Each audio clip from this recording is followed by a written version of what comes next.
We are looking at a linear programming problem that involves two different types of supplements to be mixed together to create some type of feed for animals.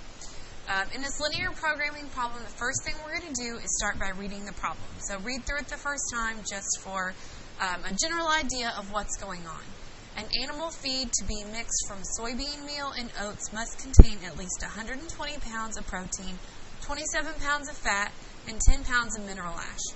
Each sack of soybeans costs $15 and contains 50 pounds of protein, 9 pounds of fat, and 5 pounds of mineral ash.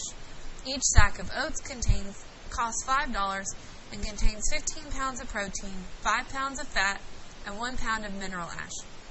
How many sacks of each should be used to satisfy the minimum requirements at minimum cost? Okay, so we have two different types of meals that we're looking at. They're going to be mixed together to make animal feed.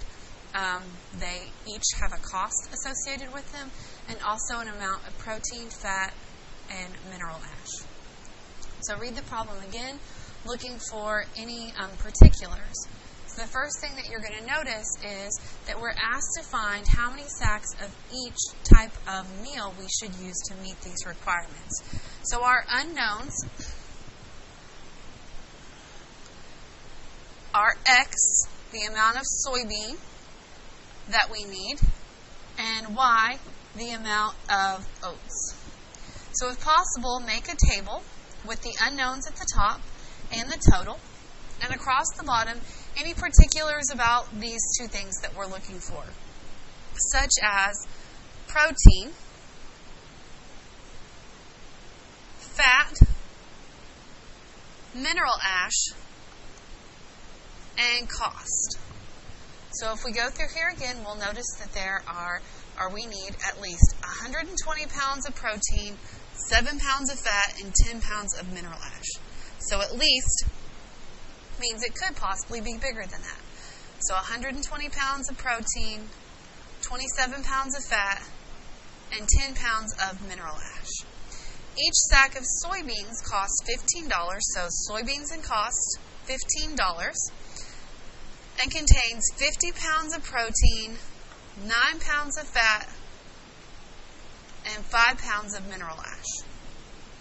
Okay, and this is all pertaining to each bag of soybeans, so I'm going to put an X next to it. And then each sack of oats costs $5 and contains 15 pounds of protein, 5 pounds of fat, and 1 pound of mineral ash. And this is per bag of oats, so I'm going to put a Y next to all of those. So our linear programming problem looks like minimize Z equals 15x plus 5y, because we're looking for a minimum cost. Subject to, we have to have this amount of protein. So there's our protein constraint. We have to have so much fat. So there's our fat constraint. We have to have so much mineral ash. So there's our mineral ash constraint. And we also can't use a negative amount of protein or of oats. So we also have these two non-negativity inequalities. So this is what the linear programming problem looks like written out. To solve the linear programming problem graphically, we're going to start by graphing each one of our inequalities. So first we'll graph 50x plus 15y equals 120. And we're going to do this by finding the x and y intercepts. The reason I like to find the x and y intercepts is because later, when we need to use the corner points, these numbers are generally some of our corner points. So let's start with the y-intercept. So let x be equal to 0. And when x is equal to 0, if you'll divide both sides by 15, we'll see that y is equal to 8.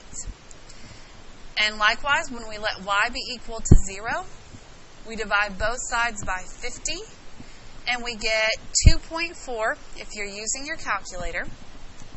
So in my calculator, I do 120 divided by 50. I get 2.4, hit math, enter, and that'll tell me that's actually a fraction, 12 over 5. So this is our first inequality that we're going to graph. And I'll do that in just a second.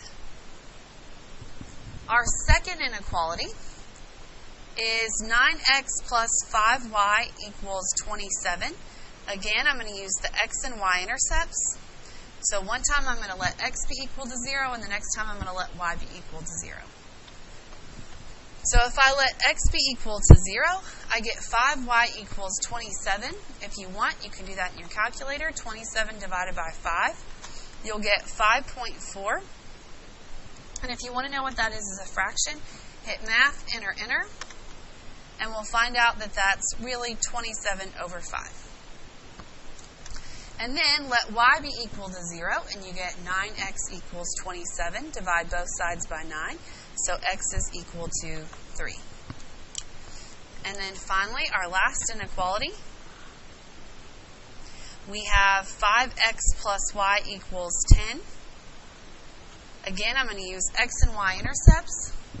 So one time I'm going to let x be equal to 0. The next time I'm going to let y be equal to 0.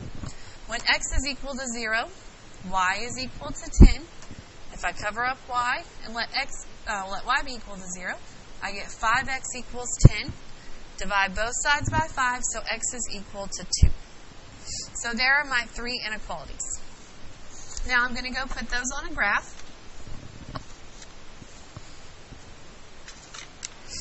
Okay.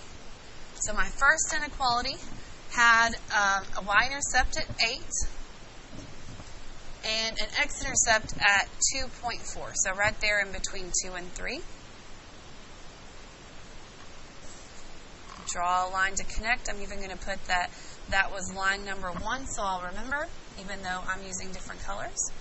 Now you need to test an ordered pair to see what side of the line you shade. So I'm going to test 0, 0 for this first inequality. I get 50 times 0 plus 15 times 0 equals 120. Sorry, not equals, greater than or equal to 120.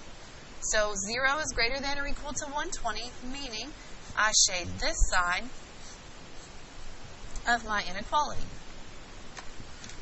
My next inequality had a y-intercept at 5.4. So I'm just going to put it right there in between the 5 and the 6. And an x-intercept of 3. So connect the dots. This was line number 2. That's red. Excuse me. And again, test. I like to test 0, 0 since it's easy. Those zeros are easy to deal with. So I get 0 is greater than or equal to 27. So that means I'm going to shade away from the ordered pair 0, 0, and I would be shading above the line. So right now my solution area is starting in the first quadrant, all down this y-axis, down the start of the pink line, where they intersect, then we go to the red line and over. So everything that's shaded. Now we add in our third inequality. It has a y-intercept at 10 and an x-intercept at 2. So connect the dots.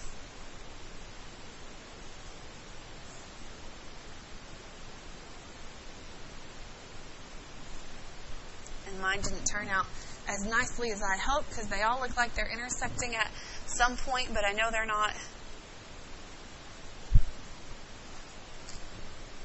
So what happens here, if we test 0, 0 for this last inequality, we will see that we end up with shading above,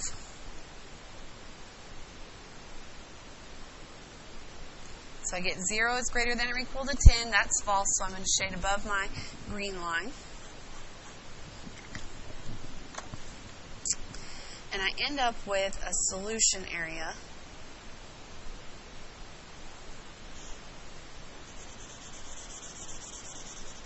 right here.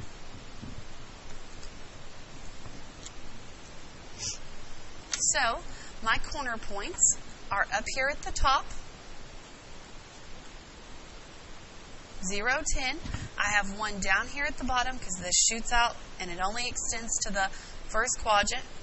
So 0, 3, 0 is my second corner point. I have one right here, and on my graph it's kind of hard to tell, This is the intersection of lines 1 and 2. And then I also have one up here. This is the intersection of lines 1 and 3. So how do we determine what those ordered pairs are that lines 1 and 3 and lines 1 and 2 share?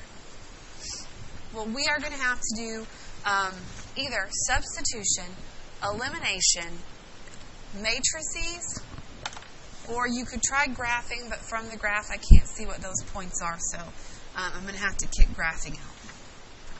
So first, we are trying to find the intersection of lines 1 and 3. That was the one that was furthest to the top of my graph, so that's what I'm going to do first. So I'm trying to find out where 50x plus 15y equals 120 and 5x plus y equal 10, what ordered pair that they have in common. I can do this through elimination. So what I'm going to do is multiply everything in this second equation by negative 10. The reason for that, and I'll show you, so I'll have 50x plus 15y equals 120. This second equation will now look like negative 50x minus 10y minus 100. When I add these two equations together, the x's are canceled, and I'm left with 5y equals 20. So only one equation with one variable. Divide both sides by 5, and I get y is equal to 4. Once I know what 4, or the y value, I go and I can plug this back in. So I have 5x plus 4 equals 10, so I'm replacing with y with that 4 I just found. Subtract 4 from both sides, so 5y equals 6, and x is equal to 6/5. So the ordered pair where 1 and 3 intersect is 6/5 and 4. So this is another one of my corner points. The other intersection we had was with line 1 and line 2. So line 1 looked like 50x plus 15y equals 120. And line 2 looked like 9x plus 5y equals 27.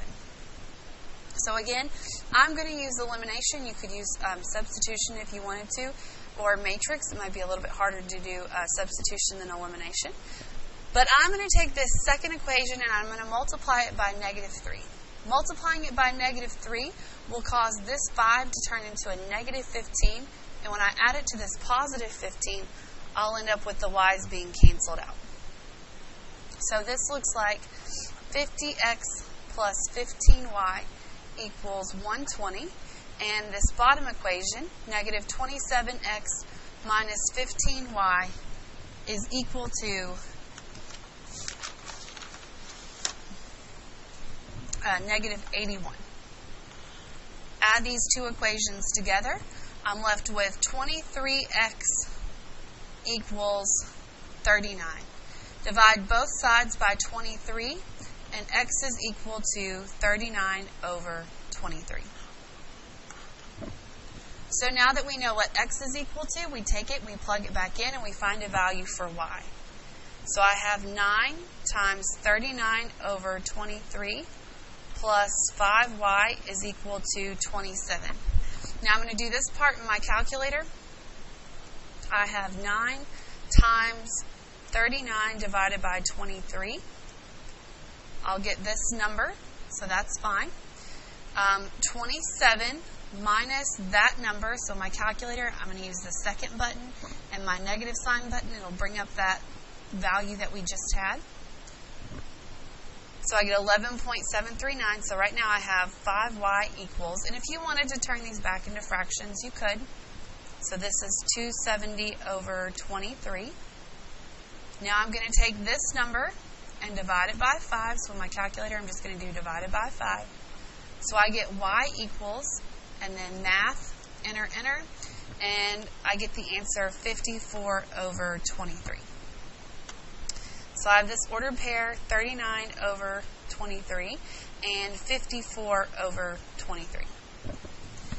So the last step for me is to take all of this and put it into my objective function. So corner points, my objective function was 15x plus 5y. My corner points were the ones I just found, 6/5 and 4, 39 23rds, and 54 23rds. And my other corner points were 3 0 and 0 10. So plug each one of these in.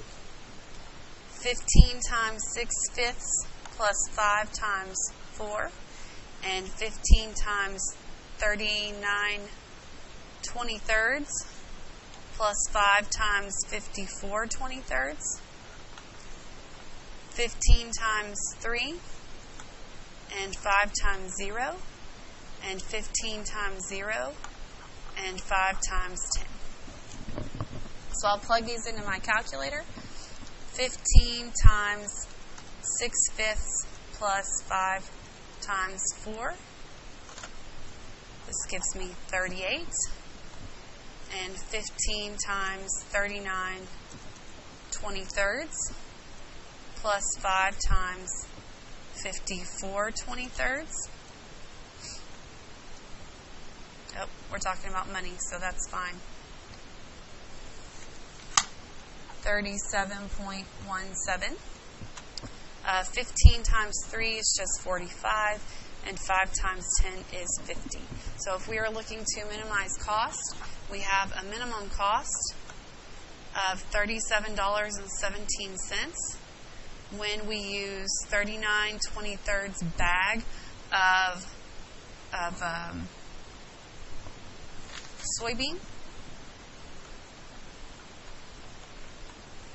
and when we use 54 23rds of a bag of oats.